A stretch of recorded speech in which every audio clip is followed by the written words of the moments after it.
بیاید پدر جان. Вышнего зура, вышнего зура.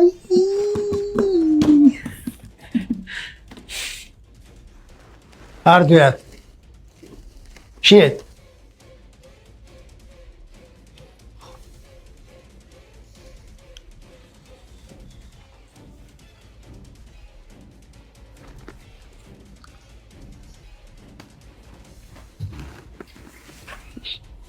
شهرم داره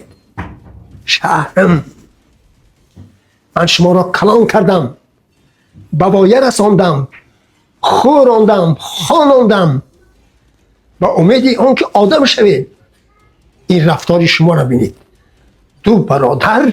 برای یک چیزی ناچیز دنیا و همدیگر زد و خورد میکنند من یک تربیه نکردم نه اگر رفتارتان چنین باشد امروز یا پگاه جای من الان همین کوچه می شود کوچه من از این رفتار شما از این کردار شما راضی نیستم